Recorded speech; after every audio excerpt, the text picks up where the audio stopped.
Strategy हमारी यही होनी चाहिए कि हमें सारे चैप्टर को कवर करना है। जो नहीं समझ में आ रहा है, एक महीने हमारे पास टाइम बचा है, जो नहीं समझ में आ रहा है उसको रट्टा मार लो। और ह्यूमन फिजियो के जितने भी क्वेश्चन आए आपने सारे सॉल्व कर लिए, लेकिन आपने जेनेटिक्स नहीं पढ़ा, जेनेटिक्स आपसे छूट गया। उम्मीद है आपको हमारा वीडियो पसंद आया। तो हेलो गाइस, कैसे हैं आप लोग? आज संडे था तो मैंने सोचा कुछ वीडियो बनाते हैं। लास्ट जो वीडियो मैंने अपलोड किया था उस पर ढेर सारे कमेंट थे कि भैया बताइए मतलब कि सीनेट का प्रिपरेशन की स्ट्रेटजी क्या रखे है। मेन यही था। तो आज हम का टॉपिक यही है मेरा कि हम स्ट्रेटजी पे बात करेंगे कि हमारे सीनेट को क्रैक करने की स्ट्रेटजी क्या होनी चाहिए। उससे पहले हम देख लेते हैं कि ये सीनेट एग्ज़ाम की डिटेल्स क्या होती है। तो सीनेट एग्ज़ाम जो होता है यूपी में बीएससी नर्सिंग के लिए होता है। सीनेट यानी कि कॉमन नर्सिंग इंट्रेंस टेस्ट। इसकी जो एग्ज़ाम की लास्ट डेट है वो है 20 मई। तो फॉर्म अवेलेबल है, अगर जिसने फॉर्म नहीं भरा है वो जाके फॉर्म भर ले। और मेरा माने तो एटलीस्ट 10 मई से पहले, अप्रैल लगा 10 मई से पहले आप इस फॉर्म को भर लीजिए। फॉर्म का जो चार्ज है वो है SC/ST या SC/ST के लिए शायद 2000 है और OBC और जनरल के लिए 3000 है इस फॉर्म का चार्ज। तो आप प्लीज़ इस फॉर्म को भर लीजिए अगर आप PSC नर्सिंग करना चाहते हैं तो इसका कौन कौन दे सकता है इस एग्ज़ाम को? तो एज लिमिट है 17 से 35 साल। अगर आप 12th में 11th आपने PCB से किया है तो आप इस फॉर्म को भर सकते हैं। एज लिमिट 17 से 35 साल है। इसमें कौन कौन से सब्जेक्ट आते हैं? इसमें अगर मैं सब्जेक्ट की बात करूं तो सब्जेक्ट में 11th-12th का 3 सब्जेक्ट, फिजिक्स, केमिस्ट्री, बायोलॉजी, और 2 सब्जेक्ट एक्स्ट्रा, क्या? एक नर्सिंग एप्टीट्यूड और एक इंग्लिश ग्रामर। तो ये 2 सब्जेक्ट एक्स्ट्रा है तो इसको पढ़ना होता है। और इसका क्वेश्चन कितने आते हैं? इस पेपर में 120 क्वेश्चन आते हैं हर सब्जेक्ट, यानी PCB और नर्सिंग एप्टीट्यूड और ग्रामर से हर सब्जेक्ट से 24-24 क्वेश्चन आते हैं और 120 टोटल क्वेश्चन रहते हैं। टोटल टाइम मिलता है 2 घंटे 20 मिनट, यानी कि 140 मिनट, 20 मिनट एक्स्ट्रा है 120 क्वेश्चन के लिए। 140 मिनट। इसमें पेपर में कोई निगेटिव मार्किंग नहीं होती है। तो अगर आप इसको करना चाह रहे हैं तो आप प्रिपरेशन में अपनी निगेटिव मार्किंग नहीं होती, इसको ध्यान में रख के प्रिपरेशन करिए। तो एग्ज़ाम डेट क्या है? एग्ज़ाम डेट है 6 मई, नहीं 6 जून को है। 6 जून को है। तो ऑलमोस्ट अगर अभी से देखें तो लगभग 35 से 40 दिन बचा है, जो भी बचा है। तो आपको इस टाइम को कैसे यूटिलाइज़ करना है उसके बारे में हम बात करेंगे। थोड़ा सीरियस नहीं होता हूँ, मैंने यहाँ पे लिख के रखा है क्या क्या क्या मुझे कवर करने हैं और क्या किन किन बातों का ध्यान रखना है। अगर जिन लोगों ने फॉर्म भर लिया है, मेरी थोड़ी सी सजेशन है कि जो जो डॉक्यूमेंट्स आपने फॉर्म में यूज़ किए हैं वो सारे डॉक्यूमेंट को आप सेफली रखेंगे अपने पास, इंक्लूडिंग आपने कौन सा मोबाइल नंबर यूज़ किया है, रजिस्ट्रेशन नंबर क्या है, पासवर्ड क्या है, वो उसको या तो आप कहीं पे लिख के रख लीजिए, सेव करके रख लीजिए। ईमेल कौन सा यूज़ किया है, कौन सा पासवर्ड है, या अपने जो इस ईमेल को यूज़ किया उसका पासवर्ड, इंक्लूडिंग ऑल थिंग आप उसे याद करके लिख करके रख लीजिए। और सारे डॉक्यूमेंट्स जितने भी यूज़ करते जाएंगे, इंक्लूडिंग एडमिट कार्ड या जो फॉर्म आएगा, सबको सेफली रखते जाइएगा PDF के फॉर्म में। ठीक है। तो ये पेपर जो होता है 11 से 1:20 तक होता है, जो टाइमिंग इसमें दिया है इनके कैलेंडर में। और हिंदी इंग्लिश दोनों में होगा, कोई निगेटिव मार्किंग नहीं रहेगी। हर सब्जेक्ट्स की वैल्यू 20% है, यानी हर सब्जेक्ट से 24-24 क्वेश्चन आएंगे। तो यहाँ तक की रही बात डिटेल्स में सीनेट एग्ज़ाम की। अब हम देखते हैं कि हम सीनेट एग्ज़ाम की तैयारी कैसे करें। तो तैयारी हम इस बेसिस पे करेंगे कि हमें पहले कितना तैयार है। हर इंसान का जो लेवल है वो अलग अलग है। तो आपका कितना तैयार है उसके हिसाब से अपनी स्ट्रेटजी बनाइए। फर्स्ट हम देखते हैं कि इसमें टॉपिक क्या है। तो PCB है। अगर PCB को हम ध्यान दें तो हम 11th-12th में पढ़ के आए हैं, क्योंकि 11th-12th के बाद जितने भी हम एंट्रेंस एग्ज़ाम देते हैं, इंक्लूडिंग नीट, CNET, CUET या फिर जो भी अदर एग्ज़ाम देते हैं, उसमें तो 3 यही सब्जेक्ट रहते हैं। कौन कौन से? PCB।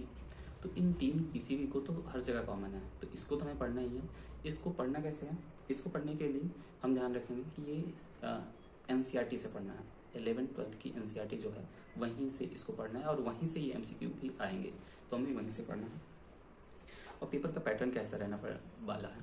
तो पेपर का जो पैटर्न है ईजी टू मॉडरेट रहेगा। ईजी का मतलब ये है कि अगर 120 क्वेश्चन आ रहे हैं ना, तो उसमें से करीब 80 से 90 क्वेश्चन जो है ईजी लेवल के रहेंगे। Easy level in the sense कि अगर आपने किसी चैप्टर को 1 बार, 2 बार या 3 बार पढ़ा है तो ईजी लेवल इतना रहेगा कि आप उसे एग्जैक्टली ईजिली वे में सॉल्व कर सकते हैं। तो ईजी का मतलब ये है। और मॉडरेट का मतलब क्या? थोड़ा सा टफ रहेगा, जो आपको थोड़ा सा वो, क्योंकि जो क्वेश्चन रहेगा वो आपको सिलेक्शन दिलाने में हेल्प करेगा।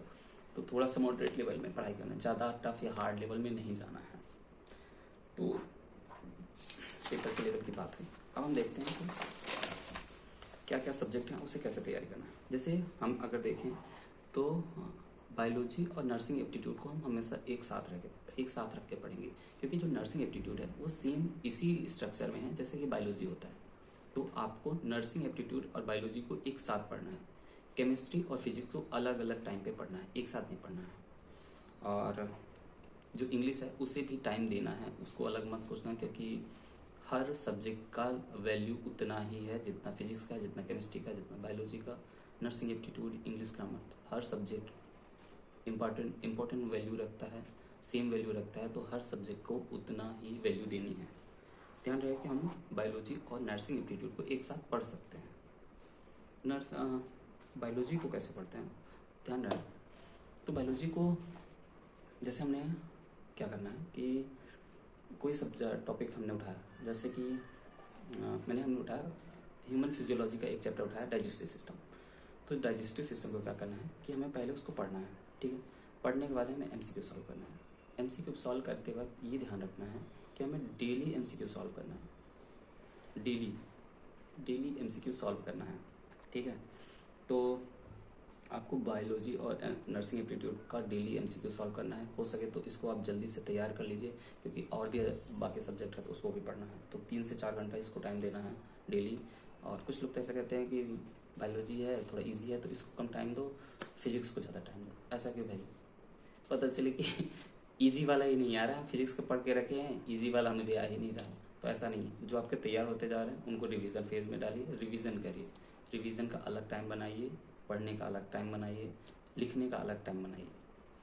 हाँ, मैंने भी यही किया था कि रिवीजन का मेरा अलग टाइम होता था और पढ़ने का टाइम अलग।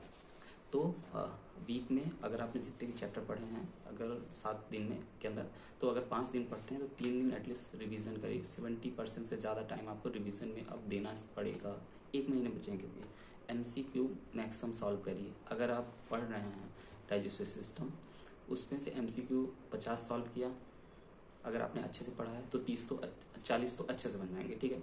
अब बचा कि 10 क्वेश्चन मान लेते हैं कि हमसे नहीं बन रहा है, तो हम देखेंगे 10 में से कौन कौन से क्वेश्चन हैं। 10 में से 5 क्वेश्चन ऐसे होंगे जो थोड़ा सा ट्रिकी रहेंगे, और ट्रिकी में थोड़ा सा ज़्यादा दिमाग लगाना होता है कि कैसे हो सकता है, क्या है ये, तो उसको साइड रख लेते हैं थोड़ी देर के लिए, क्योंकि वो हर बार वो ट्रिकी वाला तो चेंज ही होगा। अब बचा वो 5 क्वेश्चन, तो 5 क्वेश्चन में है क्या भाई, उसको देखना है। जो चीज़ नहीं समझ में आ रहा रट लो, जो चीज़ नहीं समझ में आ रहा है उसे रट लो। अगर सवाल आता है कि गोबलेट सेल है, मान लो, इसका फंक्शन क्या है, हमने पढ़ा तो है, हमें याद नहीं आ रहा है, करना क्या है, गोबलेट सेल का फंक्शन क्या है हमें नहीं समझ में आ रहा है, याद कर लो, रट्टा मार लो। जो नहीं समझ में आ रहा है, एक महीने हमारे पास टाइम बचा है, जो नहीं समझ में आ रहा है उसको रट्टा मार लो। गोबलेट सेल का फंक्शन क्या है, म्यूकस सेक्रेशन। गोबलेट सेल का फंक्शन क्या है, म्यूकस सेक्रेशन। रट्टा मार लो। HCl कहाँ से रिलीज होता है, HCl कहाँ से रिलीज होता है, ऑक्जेंटी के पैराइटल से। याद कर लो। नहीं समझ में आया, नहीं याद हो रहा है ना, उसे रट्टा मार लो, अलग से लिख लो कि कौन कौन से क्वेश्चन बार बार गलत हो रहे हैं। केमिस्ट्री को कैसे पढ़ना है, केमिस्ट्री पढ़ते समय ध्यान रखना है कि आप अपने लेवल को पहली बार ध्यान में रख के पढ़ाई करिएगा। आप जैसे केमिस्ट्री में इनऑर्गेनिक, ऑर्गेनिक या फिजिकल केमिस्ट्री है, तो इनऑर्गेनिक में क्या है, इनऑर्गेनिक में अगर आप समझ लेते हैं एक बार टॉपिक को तो ईजी वे में याद हो जाता है, जबकि ऑर्गेनिक में ऐसा नहीं है। ऑर्गेनिक में अगर आप एक बार पहली बार तो उसको समझने में कई टाइम लगता है, और समझने के बाद उसको सॉल्व करने में भी टाइम लगता है। तो इनऑर्गेनिक ईजी वे में याद किया जा सकता है। तो इनऑर्गेनिक को टाइम दो, उसे समझो, वो आपकी हेल्प करेगी। ऑर्गेनिक में क्या करना है, ऑर्गेनिक के भी एक तो सबसे पहली स्ट्रेटजी आपको ये रखनी है कि आपको सारे चैप्टर कवर करने, इंक्लूडिंग सारे चैप्टर को कवर करने, चाहे आप कम से कम ही टाइम दो, लेकिन सारे चैप्टर को कवर करना है। हो सकता है कि आपने ह्यूमन फिजियो तो अच्छे से पढ़ लिया, ठीक है, अच्छे से पढ़ लिया, और ह्यूमन फिजियो के जितने भी क्वेश्चन आए आपने सारे सॉल्व कर लिए, लेकिन आपने जेनेटिक्स नहीं पढ़ा, जेनेटिक्स आपसे छूट गया। और जेनेटिक्स का एकदम इजी लेवल का एक क्वेश्चन आया कि मेंडल ने किस पे एक्सपेरिमेंट किया था, अब हमें यही नहीं याद आ रहा। तो हमें क्या ध्यान रखना है कि इस बात को ध्यान रखना है कि हमें सारे चैप्टर को कवर करना है। फर्स्ट स्ट्रेटजी हमारी यही होनी चाहिए कि हमें सारे चैप्टर को कवर करना है। और जो हम कवर इनऑर्गेनिक भी क्या करना है, इनऑर्गेनिक को ईजी वे में याद किया जा सकता है और वो क्योंकि लॉन्ग टर्म तक याद किया जा सकता है। तो इनऑर्गेनिक को कवर करो, ऑर्गेनिक को कवर करो। ऑर्गेनिक में जो नेम वाले रिएक्शन है, नेम वाले जो रिएक्शन है उसको ज़रूर पढ़ो, उसको ज़रूर याद करके रखो। उसके प्रोडक्ट याद कर लो, इस नेम रिएक्शन का प्रोडक्ट क्या होता है वो चीज़ याद करके रखो। और क्या, जैसे अगर ऑर्गेनिक नहीं समझ में आ रहा है ज़्यादा से ज़्यादा तो आप कोशिश करो कि इजी वाले तो सारे चैप्टर ही कंप्लीट कर लो। मतलब एक बार पढ़ना तो सारे चैप्टर है, लेकिन सारे चैप्टर में जो जो इजी पार्ट है उसको तो एटलीस्ट कवर करके रखना, ठीक है। ऐसे ही फिजिकल में है, फिजिकल में पहली बात तो देखें तो अगर 24 क्वेश्चन है ना, तो 24 में से कम वो 15 क्वेश्चन तक तो ऐसे देगा कि जिसमें MCQ मतलब उस पर सॉल्व नहीं करना पड़ेगा, क्वेश्चन नहीं रहेगा जैसे कि फिजिक्स में होता है ना, तो फिजिकल केमिस्ट्री में भी सेम ऐसे ही होता है। तो 15 से क्वेश्चन तक ऐसे रहेंगे जो मतलब केवल टिक लगा के ऐसे ही सॉल्व करना है, उसको सॉल्व नहीं करना पड़ेगा। लेकिन कुछ सवाल रहेंगे जो जिसके लिए फॉर्मूला पता होना चाहिए फिजिकल केमिस्ट्री में, तब जाके वो सॉल्व होंगे, तो वो भी इजी वाले ही रहेंगे। तो आप उसके लिए फार्मूला रट के रखना, प्लीज़ फार्मूला रट के रखना। क्या पता वो क्वेश्चन इजी रहे, हमें फार्मूला ही नहीं याद है इसकी वजह से आंसर गलत हो जाए, तो आप फार्मूला रट के रखना, क्योंकि फार्मूला अगर और एक फर्स्ट या सेकेंड 2 स्टेप के अंदर वो सॉल्व हो ही जाएगा। तो आप फार्मूला याद रखिएगा फिजिकल केमिस्ट्री में। और फिजिक्स का क्या करना है, फिजिक्स का उन सारे पॉइंट को याद करके रखना है, जैसे कि किसका कॉन्स्टेंट क्या है, किसका वैल्यू क्या है, ये सब तक वो पूछेंगे। फार्मूला पूछेंगे कि इसका फार्मूला क्या है।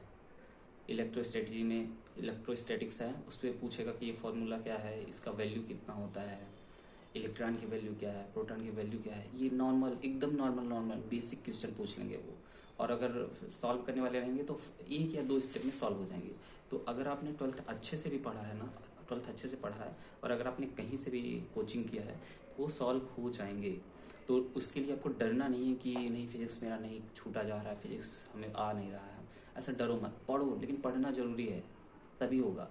तो आपको पढ़ना है और सारे फॉर्मूले याद करके रखना है। बेसिक अगर कोई चैप्टर है, जैसे फिजिक्स का कोई चैप्टर हमने स्टार्ट किया, जैसे मॉडर्न फिजिक्स का देख लेते हैं।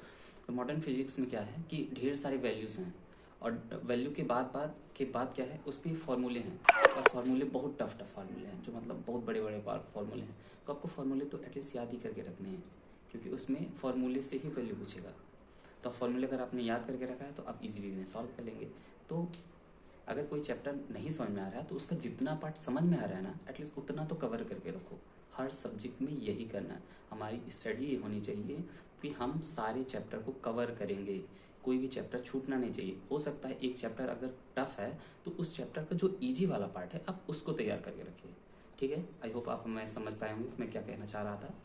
थोड़ा मैं ऐसे ही बात कर पाता हूँ, मतलब थोड़ा फॉर्मल नहीं हो पाता।